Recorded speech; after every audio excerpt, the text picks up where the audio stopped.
है। RP Singh sir, आपसे मेरा अब ये सवाल है दरअसल कि अगर ये युद्ध नहीं रुका, अगर स्ट्रेट ऑफ हॉर्मूज नहीं खुला, तो भारत सबसे बड़ी परीक्षा की घड़ी में आकर खड़ा हो गया। लेना एक ना देना दो, फंसकर खड़े हो गए। सर, भारत के लिए थोड़ा दिक्कत है, दुनिया के हर देश के लिए दिक्कत है। आपकी जानकारी के लिए ऑस्ट्रेलिया में लगभग 40% प्राइस बढ़ गए हैं उनके पेट्रोल के, गैस के। सिंगापुर में 34%, यूएसए, अमेरिका इटसेल्फ में 33%, स्पेन में 31%, इजिप्ट में 17%, चाइना में 11%, कतार में तो खैर चलिए, कतर में तो अपनी जगह है, हांगकांग में 6%, मलेशिया में 4%। मतलब तो इसमें कोई शक नहीं है कि स्थिति में मतलब दिक्कत है, परंतु उसके बावजूद भी हमारे यहाँ तो अभी भी दाम वही हैं जो जहाँ थे। आज भी पेट्रोल और डीजल के दाम बढ़े नहीं। झूठ बोलो, बार बार झूठ बोलो।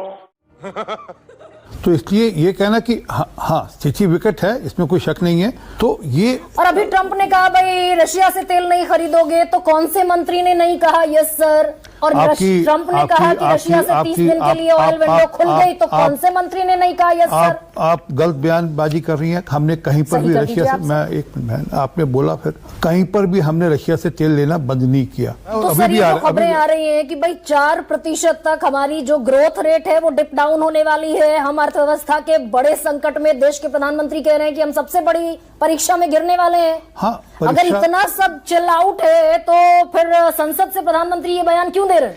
आप बोल कि दिक्कत है, चिंताजनक है स्थिति। नहीं, उसका उत्तर तो संतोष मल्होत्रा जी दे सकते हैं, जो कि आज खमेनी के वंशज की तरह बोल रहे थे। सब जानकारी ऐसे जैसे ईरान के अंदर वो बैठे हैं और ईरान खमेनी के वंशज वही है, सब कुछ जानकारी उनके पास है। देखिए दिक्कत है, ये हम भी मानते हैं दिक्कत है, और भारत के आगे नहीं दुनिया के आगे दिक्कत है। ये सारे मतलब अमेरिका को भी दिक्कत होने वाली है इसको, एक ईरान को छोड़ दो, बाकी सब दुनिया के सब देशों को दिक्कत होने वाली है। अब मुझे पता नहीं 5 दिन बाद अमेरिका क्या करेगा, भगवान जाने ट्रंप साहब के दिमाग में क्या है। 5 दिन बाद ऐसा क्या होगा क्या नहीं होगा, परंतु वो सब नहीं। ये जो आज गिनवाए गए सर, एक सेकेंड, एलपीजी का घरेलू उत्पादन हमने बढ़ा दिया, हमने एलपीजी की जगह एलएनजी पर शिफ्ट कर लिया, क्रूड ऑयल के निरंतर सप्लाई है, हम 10 साल से रिफाइनिंग कैपेसिटी को बढ़ा रहे थे, हमारे सारे मालवाहक जहाज 90% बाहर के हैं, अब हम 70,000 करोड़ इन्वेस्ट कर रहे हैं। इन सारे जो उपाय हैं इनसे हमने हासिल क्या किया? 10-12 साल में हमने क्या हासिल किया इन सब? जी, हमने अपनी रिन्यूएबल एनर्जी की कैपेसिटी 35 जीबी से हमने बढ़ाकर 279 जीबी की। हमने सोलर क्षमता 3 जीबी से बढ़ाकर 140 जीबी की। अच्छा किया, बहुत अच्छा किया। हमारी पॉपुलेशन भी बढ़ी, हमारी कंजम्पशन भी बढ़ी। कुल मिलाकर 13 करोड़ सिलेंडर थे जो भारत में जिसका यूज होता था।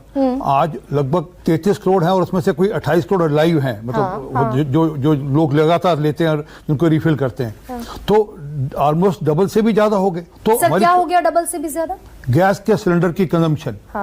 तो क्या है कि हमारी कंजम्पशन भी तो बढ़ी, हमने अपनी कैपेसिटीज बढ़ाई। कंजम्पशन बढ़ी तो हमें तो आत्मनिर्भरता की तरफ जाना था ना, हमें तो मेक इन इंडिया की तरफ जाना था। कहां हम 83% डिपेंडेंट थे, अब बढ़कर हम 11-12 साल में 88% डिपेंडेंट हो गए। उसी रफ्तार पे हमने और बढ़ा दी। अगर उसी रफ्तार पे चलते रहते जिस रफ्तार पे चल रहे थे, तो आज हम 99% होते। ये डिपेंडेंसी में हम डिपेंडेंसी हमारी 99% होती अगर उसी रफ्तार। ये तो क्योंकि हमने 83% था 2013-14 में डिपेंडेंसी ऑन अदर कंट्रीज, बढ़कर हो गया 88%। आप कह रहे हैं कि बहन आपने सुना नहीं आपने बहन। हमारी पॉपुलेशन बढ़ी, हमारी कंजम्पशन बढ़ी, हमने सुविधाएं बढ़ाई, उसके चलते हुए लोगों को सुविधा का इस्तेमाल करने का आदत पड़ी, और उसके चलते बढ़ता अगर हमने जो इसलिए डिपेंडेंसी हमारी बढ़ गई क्योंकि हमारी जनसंख्या भी बढ़ी, हमारी कंजम्पशन भी बढ़ी, हमने उसमें करेक्टिव मेजर छोड़ दिया। हमने उसमें कलेक्टिव मेजर लिए, उसके चलते बचाव हुआ। और हम ठीक ट्रैक पर हैं, इसके चलते आगे भी बचाव होगा। मतलब वो जो make in India, startup India, skill India, innovate India, आपने शायद ध्यान से सुना, दरअसल सारी चीजें आपने शायद ध्यान से सुना नहीं। मैंने अभी आपके सामने राहुल गांधी इतने सैडिस्टिक अप्रोच से क्यों कहते हैं दिखाई देते हैं? पहले एक छोटी सी बात मैं कह दूं, उसके बाद एक छोटी सी बात सुनी फिर जाएगी। एक छोटी सी बात, छोटी सी बात मैं बताया ना, अभी 3 गीगावाट थी कुल प्रोडक्शन सोलर एनर्जी की, आज 140 गीगावाट है। और ये अगले 3 साल में बढ़कर 200 बिजली से भारत का हिसाब किताब नहीं चलता, भारत का हिसाब किताब क्रूड ऑयल से चलता है, और ये मुझसे बेहतर जानते हैं आप। और क्रूड ऑयल की डिपेंडेंसी हमारी 88% ऑन अदर कंट्रीज है। जब हम बिजली से थोड़ी भारत चलता है। क्रूड ऑयल की जगह जब इलेक्ट्रिसिटी की जगह या उसकी जगह सोलर की जगह यूज होगा तो क्रूड ऑयल से भारत चलता है। 88% हम क्रूड ऑयल बाहर से मंगाते हैं। हाँ, तो अगर ये उसी स्तर पर चलता रहता तो आज 90% से ज्यादा मंगवाना पड़ता जी। 83 से घटाकर आपने 83 से बढ़ाकर 88 कर दिया, और कोसते हैं आप कांग्रेस को। चलिए खैर, कोसिए, वो आपका पॉलिटिकल। अच्छा बात नहीं है। इसमें आप राहुल गांधी को कुछ अच्छा होता दिखाई नहीं दे रहा है। राहुल गांधी कह रहे हैं कुछ नहीं बदलेगा। तो सबसे पहले तो मैं यही बात कहूंगी कि देखिए, जंग रोकना किसके हाथ में है? जंग तो खुद ही एक मसला है। जंग क्या मसलों का हल देगी? आग और खून आज बख्शेगी, भूख और एहतियाज कल देगी। तो जंग तो रुकनी चाहिए, युद्ध विराम होना चाहिए, हर कोई यही सोचता है। पर क्या ट्रंप हमारे कंट्रोल में है, या ईरान हमारे कंट्रोल में, या इजराइल हमारे कंट्रोल में? उल्टा ये लगता है कि हमारे खुद प्राइम मिनिस्टर कॉम्प्रोमाइज है, क्योंकि अपने राज्यसभा और लोकसभा के भाषण में एक बार भी अमेरिका या इजराइल का नाम तक नहीं ले पाए। तो सबसे बड़ा सवाल तो गरिमा आज ये बनता है कि जब देश आपकी तरफ देख रहा था, और जहां तक मैं जानती हूँ मोदी जी के तमाम अंधभक्त जो हैं वो यूक्रेन की वॉर रुकवाने का क्रेडिट देते थे, तो आज अगर युद्ध की परिस्थिति में पूरा पश्चिम एशिया है और भारत बड़े ही बेमानी तरीके से बिना कोई रुख लिए, बिना किसी स्टैंड के खड़ा हुआ नजर आ रहा है। प्रधानमंत्री मोदी जी एक दिन 24 मिनट बोलते हैं, एक दिन 20 मिनट बोलते हैं, पर ये नहीं बता पाते कि सप्लाई सुनिश्चित कब होगी। वो एलएनजी, एलपीजी और टीएनजी के जाल में जब फंसाते हैं तो मुझे ये वो याद आ जाता है कि एक वक्त में कहते थे कि नाली के गैस से पकौड़े तल लीजिए, और उस नाली के गैस को लेकर भी बहुत लोगों ने तमाम तरीके के प्रदर्शन किए। तो मोदी जी की किस बात को सही माना जाए और किस बात को नहीं माना जाए? क्या मोदी जी ने हमें बताया? लगातार कह रहे थे रागिनी, एक सेकंड, आप लगातार जो कह रहे थे कि strait of Hormuz will be a concern for India, वो आज देश के प्रधानमंत्री ने बोला ना। फॉर इंडिया, कहा it is very much a concern. नहीं, it is very much a concern for India. बड़ा अच्छा हुआ प्रधानमंत्री जी ने बोला, लेकिन स्टेट ऑफ हॉर्मुज में फंसे हुए हमारे जहाज को वापस लाने के लिए क्या डिप्लोमेटिक एक्शंस हो रहे हैं मोदी जी ने नहीं बताया। खाड़ी देश में जो भारतीय फंसे हुए हैं उनकी घर वापसी कैसे होगी, मोदी जी ने नहीं बताया। मोदी जी ने कहा हमारी रिफाइनिंग कैपेसिटी बढ़ गई है, पर पिछले 12 सालों में जो हमारे कच्चे तेल का प्रोडक्शन है वो 28% कम हुआ, ये नहीं बताया। अभी आरपी सिंह जी कह रहे थे कि हम तो रूस से तेल खरीद रहे हैं। बिल्कुल खरीद रहे हैं, पहले बड़े डिस्काउंट पे खरीदते थे, आज अमेरिका की अनुमति के बाद प्रीमियम लेकर खरीद रहे हैं। ये तो मोदी जी ने बंद कब हुआ था? जोकर कहीं का, ये देखिए बोला बदतमीज आदमी। गरिमा जी, और बड़े मजे की बात देखिए, मोदी जी ने एक एक शब्द पढ़कर बोला इस बार। उन्हें नेहरू जी याद नहीं आए, शायद नानी याद आ गई, इसलिए विपक्ष से एकजुटता की बात कर रहे थे, क्योंकि उन्हें भी समझ आ रहा है कि इस बार ऐसे जाल में जाकर फंस गए हैं। और ये जाल में हम क्यों फंसे, इसकी शुरुआत कैसे हुई? जो उनकी 2 दिन पहले जो ईरान और इजराइल और अमेरिका का युद्ध हुआ, 2 दिन पहले जो इनकी इजराइल की विजिट थी, वो कितनी विनाशकारी साबित हो रही है, ये तो हम सब देख रहे हैं। रागिनी, आपको तहफ़्फ़ुज़ होना चाहिए। क्या कूड़ पड़ोस है? मुझे पूरा बोलने दीजिए, यू आर वेरी मच मुझे पूरा बोलने दीजिए। Spokesperson, 1 second Ragini. भाभी जी के पापड़ से, कोरोनिल से, गोबर का लेप लगाने से, थाली बजाने से, और ऋषिकेश के एम्स में गायत्री मंत्र से कोरोना कैसे हटेगा इस पर रिसर्च कराने से कोविड चला जाएगा। तो क्या हुआ उसका? खुद ही कोविड को भी लेकर आए ना। अब 2 बातें और सुन लीजिए। देखिए आज की परिस्थिति क्या है गरिमा जी, आज परिस्थिति ये है कि ईरान श्रीलंका को मित्र देश बता रहा है और कह रहा है कि श्रीलंका की जो भी तेल की जरूरत है और तेल के उत्पादों की जरूरत है उसकी आपूर्ति हम करेंगे, भारत के लिए नहीं कह रहा है। दूसरी तरफ ये हर पुरजोर तरीके से खबर चल रही है कि इजिप्ट, तुर्की और पाकिस्तान मध्यस्थता करेंगे। और आपने बिल्कुल ठीक कहा, व्हाइट हाउस के एनवॉय और फॉरेन मिनिस्टर जो ईरान के हैं उनके साथ बैठकर बातचीत करेंगे। भारत और हमारे विश्व गुरु कहाँ हैं इस जो पॉलिटिकल पिक्चर में? हम कहाँ रह गए, हमारी क्या हैसियत रह गई? ये सवाल तो विपक्ष ये तो खबर जब सच में तब्दील होगी तब सवाल बनता है ना, अभी तो दरअसल ये हवाओं में चल रही है। गरिमा जी, पूत के पांव पार्ले में दिख जाते हैं। आपने खुद बोला कि आसिम मुनीर को 2 बार अगर आमंत्रित किया गया व्हाइट हाउस में तो खिचड़ी कुछ पक रही थी।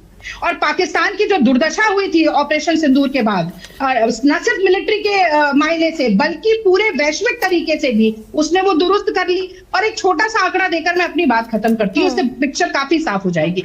देखिए, एप्स्टीन के परम मित्र हरदीप पुरी जी ने 9 फरवरी को संसद में कहा कि जो हमारा टोटल रिजर्व है, यानी कि क्रूड ऑयल प्लस प्रोडक्ट्स, वो 75 दिन का बचा है। उसके 27 दिन बाद ये खबर चलती है, जो खुद उनके सुरेश गोपी जी संसद में कहते हैं कि हमारे पास 25 दिन का रिजर्व बचा है। अब कल मोदी जी आकर कहते हैं कि हमारे पास 53 लाख मेट्रिक टन का रिजर्व हमारे पास बचा है, जिसका मतलब है 38 से 39 मिलियन बैरल।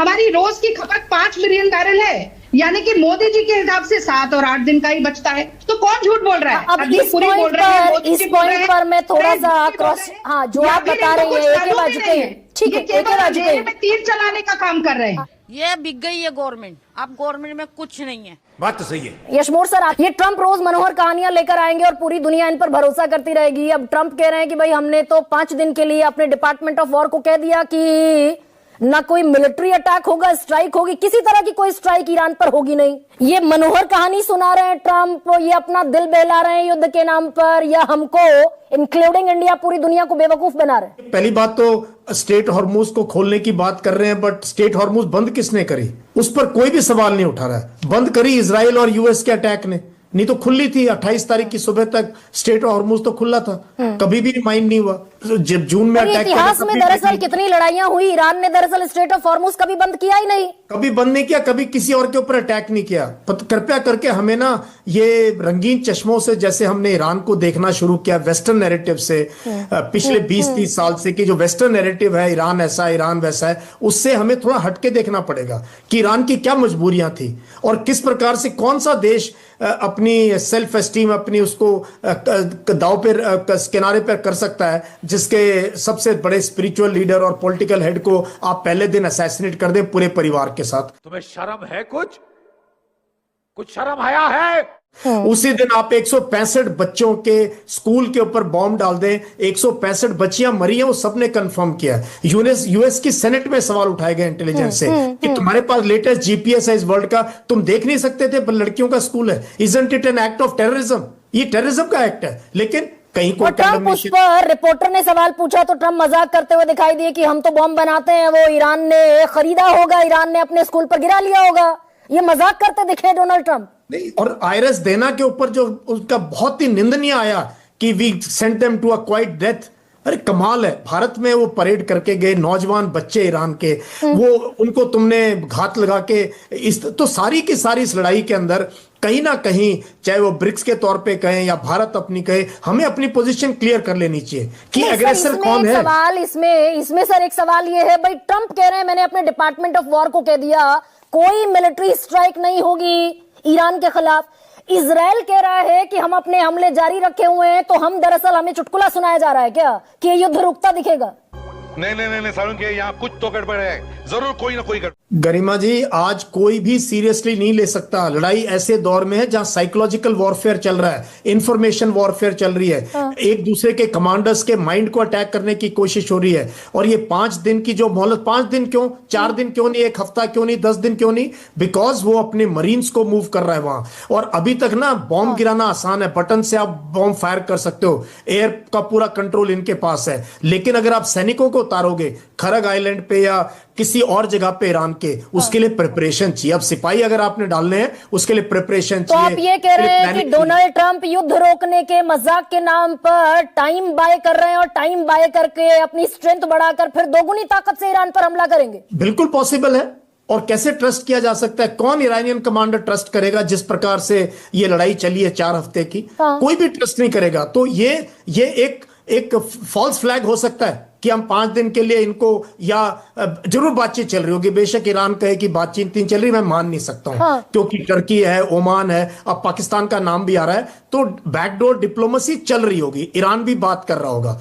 बट इसके बीच में ईरान ने साफ मना कर दिया कि हमारी तो कंडीशंस मीट ही नहीं हुई सीज फायर, हम तो कोई सीज फायर मांग ही नहीं रहे। बिकॉज जो नहीं सर, उसने दिखा भी तो दिया, उसने, ईरान ने बाकायदा दिखा दिया कि घुसे तुम, पर अब हम तुमको घुसा कर छोड़ेंगे, ये ईरान भी तो कह रहा है।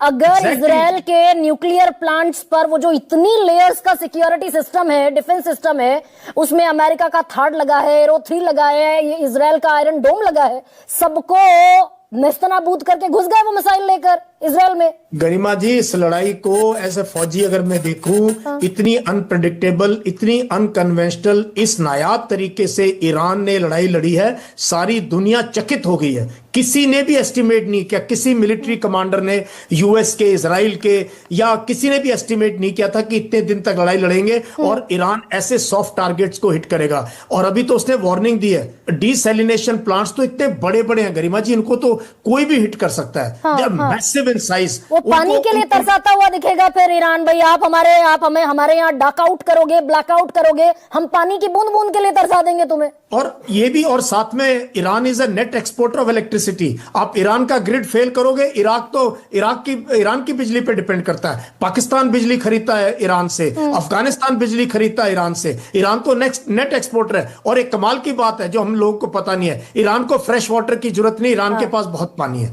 Iran is endowed with very good geography, पहाड़ हैं, नदियां हैं, उसके पास सब कुछ है। बाकी खाड़ी के देशों को पानी चाहिए समुद्र से, उसको प्लांट चलाने, ईरान को फ्रेश वाटर की रिक्वायरमेंट नहीं है। समझ रहे हो आप? अच्छा सर, इसमें एक चीज मुझे और बताइए, अभी जो खबरें हैं इजराइल सोर्सेस से, वो खबरें आ रही हैं कि दरअसल इस्लामाबाद में बैठ सकते हैं तेहरान के कुछ लोग, और मैंने नाम भी कुछ लिखे थे कि वो इजराइल में बैठेंगे, गालिबाफ जो है वो तेहरान से आएंगे, और कुशनूर, विटकॉफ और जेडी वांस दरअसल बैठते दिखेंगे इस्लामाबाद में मीडिएशन के लिए। ये तो मैं कह रहा हूं, हमारे लिए भारत पर एज लेता हुआ दिखाई दे रहा है क्या? ये हमारे लिए बहुत ही, मैं कहता हूं, हमारी फॉरेन पॉलिसी, हमारी डिप्लोमेसी का क्या लेवल मैं बता सकता हूं, पता नहीं मुझे, कि पाकिस्तान मीडिएट कर रहा है। आसिम मुनीर से की ट्रंप से बातचीत हुई है। मतलब ये ठीक खबरें हैं सर?